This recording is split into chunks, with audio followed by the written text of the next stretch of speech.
하늘쉼터의 신앙 상담을 방문하신 여러분 환영합니다. 우리 인생에 많은 문제와 궁금증이 있습니다. 이것에 대한 해답을 찾아보는 신앙 상담 시간입니다. 35번째 질문입니다. 예수님께서 주시는 평안은 모든 사람이 누리는 평안과 어떻게 다른가요? 그리스도께서는 성령이 우리 마음에 들어오시면 우리와 함께 거하시며 모든 것을 가르치시고 모든 말씀을 생각나게 하시고 깨닫게 하시며 평안을 우리에게 주신다고 합니다. 이 평안은 우리가 마음을 다스리는 평안이 아니고 그리스도께서 주시는 평안으로 세상이 주는 평안과 같지 않은 마음의 근심이나 걱정이나 두려움이 없는 평안입니다. 세상이 주는 평안은 무엇인가가 채워지고 만족할 때 오는 평안으로 일시적으로 오는 것이며 잠시 머물다 사라지는 평안입니다. 곧 지속적인 평안이 아닙니다. 만약 우리가 만족하고 기쁘고 즐거운 평안이 계속적으로 유지된다면 우리 스스로 평안을 만들어낼 수 있는 것입니다. 그러나 평화를 소유했다가도 다시 불만도 생기고 불평도 또한 우울해하기도 하고 근심도 하며 전에 누렸던 평화가 깨지게 됩니다. 그러나 성령이 임하심으로 오는 평화는 신성의 능력으로서 항상 존재하는 영속적이고 지속적인 평안입니다. 그리스도께서 그들에게 평강을 주시고 숨을 내쉬며 성령을 받으라고 하시며 죄사함을 받은 사람은 다른 사람의 죄를 사해 줄 것에 관한 말씀을 합니다. 평강과 성령이 임하심과 죄사함은 신의 품성에 관한 것으로 그리스도가 마음에 들어오시면 이 모든 것이 다 이루어집니다.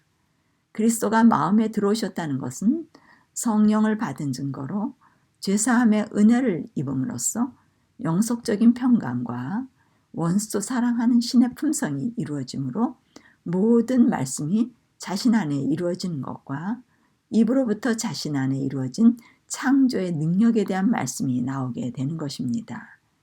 십자가의 능력은 우리의 죄를 사해 줄 뿐만 아니라 성령을 우리 마음에 주셔서 신의 품성을 소유하도록 하여 관계 속에서 환경 속에서 평안을 누리게 하고 영속적이고 지속적인 평안이 이루어지므로 천국이 이루어지게 하는 것입니다.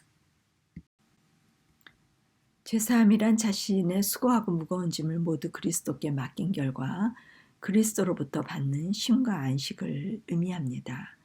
죄인이 죄의 짐을 가지고 있으면 쉼을 누릴 수 없습니다. 죄의 짐이란 자아를 보호하기 위한 무화과옷과 같은 것입니다. 우리가 알고 있는 죄의 짐뿐만 아니라 끊임없이 자신의 이기심이 드러나지 않도록 치장해야 하는 모든 도덕적인 것들과 도리, 예의, 교양, 지식, 책임, 의무, 성실성 등 위선과 이기심으로부터 나오는 욕심과 자신을 보호하기 위한 모든 생각과 행위 등을 말하는 것으로 이 땅에 사는 동안 사람의 도리로서 무엇인가 행해야 하는 부담과 책임들이 있는데 그러한 모든 짐들은 자아를 가지고 있는 한 무화과 옷을 만들어 입을 수밖에 없으며 그 일에서 스스로 벗어날 수 없습니다. 이러한 짐에서 벗어나는 유일한 길은 그리스도께 가져가 맡길 때 비로소 이 세상에서 누릴 수 없는 평강이 마음을 지배하게 된다고 말씀합니다. 가지고 있는 짐을 일부가 아닌 모두를 자아와 함께 드려 그분께 소유권을 넘겨드릴 때 그때서야 그리스도께서는 그의 소유와 함께 죄인을 받으셔서 그분의 것으로 여겨 일하실 수 있으십니다. 자신의 짐을 모두 드려 마음이 비워지면 죄인은 자아와 함께 자신의 짐에서 자유함으로 인한 평강이 이르러 오게 됩니다. 우리가 신앙생활을 할 때 자신의 짐을 계속적으로 맡기는 일을 하는데 맡김이란 비움을 말하는 것으로 비우는 만큼 평강이 이르게 됩니다. 그러나 모두 비우기까지는 지속적인 평안은 없습니다. 모든 걸 맡길 때 비로소 하늘의 평강이 이르러 오며 모든 말씀으로 인도되어질 수 있습니다. 그때부터 마음이 청결한 자가 되어 하나님을 보게 됩니다. 하나님을 보게 되는 것은 말씀 속에서 하나님을 보게 되는 것으로 깨끗한 심령이 되어야 순수한 말씀의 교제가 일어나게 됩니다. 많은 그리스도인들이 하나님과 말씀으로 교제를 한다고 하며 자신의 생각을 가지고 말씀을 보고 자기식 해석을 하고 자기식 하나님의 뜻을 행하고 일방적인 교제를 하게 되어 진정한 하나님을 보지 못하고 아버지를 모시지 못하게 됩니다. 그리스도께서 너희가 나를 알았더라면 내 아버지도 보았을 것인데 너희가 보지 못한다고 말씀하십니다. 제자들이 그리스도로부터 매일 말씀을 보고 듣고 하였지만 그 말씀 속에서 그리스도께서 보는 아버지를 보지 못하고 알지 못하는 것입니다. 그들의 마음에 자아가 아버지를 보지 못하게 하기 때문입니다. 빌립이 그 말씀을 이해 못하고 아버지를 보여주시면 좋겠다고 요구합니다. 오늘 우리 많은 그리스도인들이 이와 같은 모습입니다. 말씀을 그렇게 많이 읽고 배우고 암송하고 깨달았음에도 불구하고 아버지를 모르는 상태로 하나님과 교제가 전혀 안 되어 하나님의 뜻을 전혀 모르고 실망과 좌절과 불만과 불평등이 끊임없이 일어납니다. 빌립의 모습은 많은 그리스도인들의 모습으로서 그리스도의 말씀을 입으로 이야기하고 설교하고 성경을 가르치고 암송을 해도 그리스도도 모르고 아버지도 모르면서 안다고 생각할 뿐입니다. 그리스도께서는 제자들에게 너희가 그렇게 나와 함께 있어도 너희가 나를 알지 못한다고 말하십니다.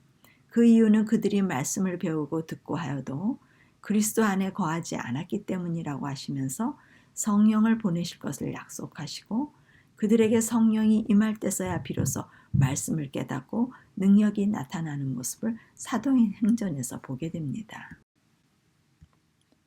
수고하고 무거운 짐을 모두 그리스도께 맡기면 심령은 비워지게 되는데 모두 맡기기 전까지의 회개는 일부 맡김으로 우상을 정결케 하고 마음을 비우는 불신의 단계의 회개로서 완전한 맡김이 이를 때까지 그리스도를 잘 모릅니다.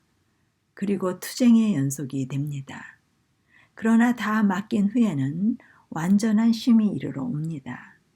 그제서야 그리스도의 사랑을 깨닫게 되고 그분의 품성을 배우고자 열렬한 소망이 생기며 말씀에 전심전력하게 되고 말씀이 꿀송이처럼 달며 매일 아침마다 말씀 묵상하는 정도가 아닌 자신에게 없는 초자연적인 몰입이 일어나 모든 것이 시야에서 사라지며 모든 생각이 전념하게 되고 말씀에 심취하게 됩니다. 평소에 보아왔던 말씀과는 다른 생생하게 살아있는 한 말씀 한 말씀이 자신에 관한 말씀으로 자신을 적나라하게 비춰 다 드러내는 말씀으로 끊임없는 계속적인 회개가 오게 되는데 십자가의 경험으로 이끌려지는 회개가 됩니다.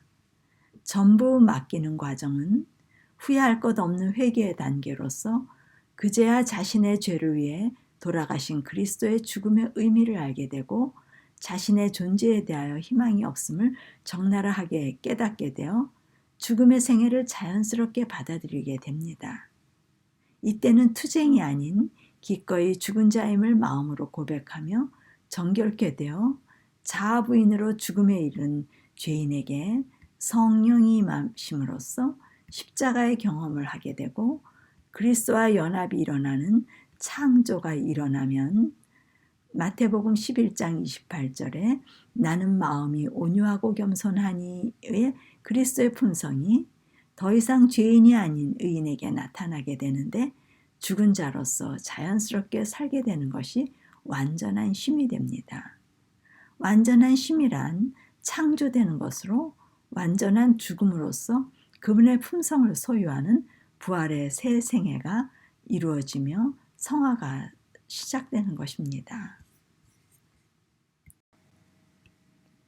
완전한 죽음으로 새롭게 창조되면 죽음을 날마다 유지하게 되는데 사도 바울은 그의 자랑을 두고 단언하노니 나는 날마다 죽노라는 고백은 성령 곧 의를 받은 그가 자신 있게 자랑하는 것으로 자신의 완전한 죽음으로 그리스도 안에서 완전한 쉼을 누린다는 은혜를 말하는 것입니다.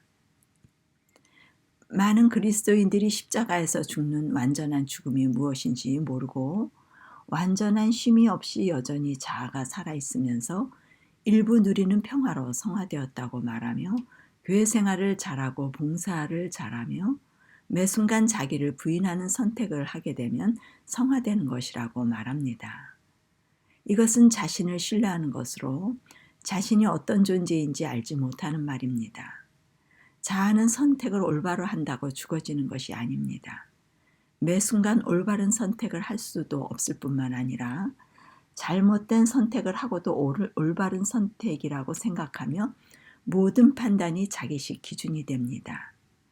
의이신 그리스도를 얻어야 올바른 기준으로 판단할 수 있습니다. 죽음이란 100% 생명이 없음을 말합니다. 90% 죽은 사람은 아직 살아있는 사람으로 90% 생명력을 잃은 병든 사람을 죽은 사람이라고 말하는 사람은 없습니다.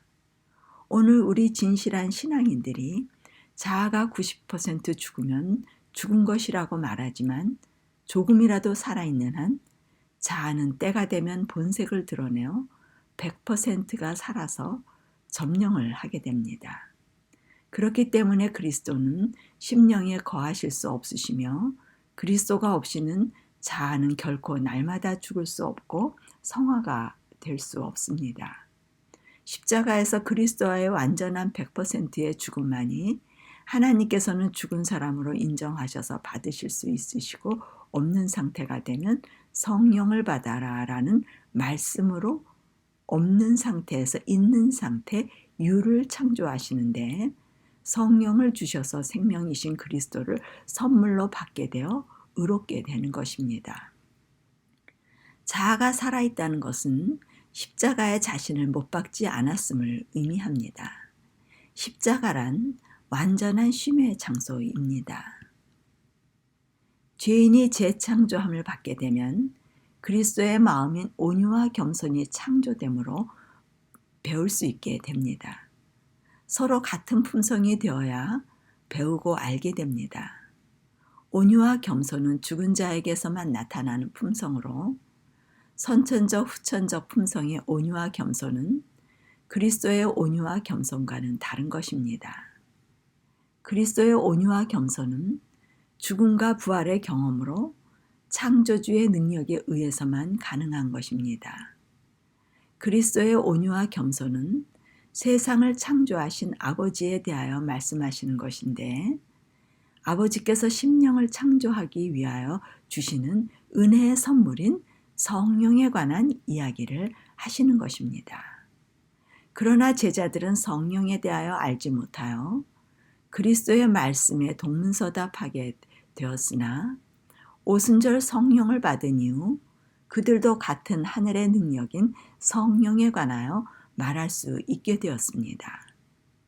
죄인들에게 수고하고 무거운 짐은 자아와 죄의 짐으로 죄인들이 그리스도께 모두 맡길 때 지속적인 쉼이 창조되는 것이 쉼을 얻는 것입니다. 쉼이란 품성으로 나타나는데 그리스도의 품성인 온유와 겸손이 나타나 그들의 품성이 되어 그분의 멍에 곧 그리스도의 품성을 유지하며 계명을 지키는 성화의 삶이 그들에게 쉽고 가벼움을 말씀하시고 계십니다. 그리스도를 믿는다고 하면서 지속적인 평안이 없고 근심과 걱정과 두려움이 여전하다면 성령을 받은 것이 아닙니다. 믿는 사람들은 성령을 받은 사람들로 쉼이 창조된 사람들입니다. 그들은 성소에서 죄인과 그리스도 사이에 화평케 하는 제사장들이 되어 받은 지속적인 화평의 은혜를 끊임없이 나눠주는 사람들입니다. 이것이 그리스도와 연합한 복음의 사업이 되며 오순절 이후 사도들이 행하였던 하나님의 형상 회복을 위한 창조 사업이 됩니다. 하늘쉼터의 신앙상담이었습니다.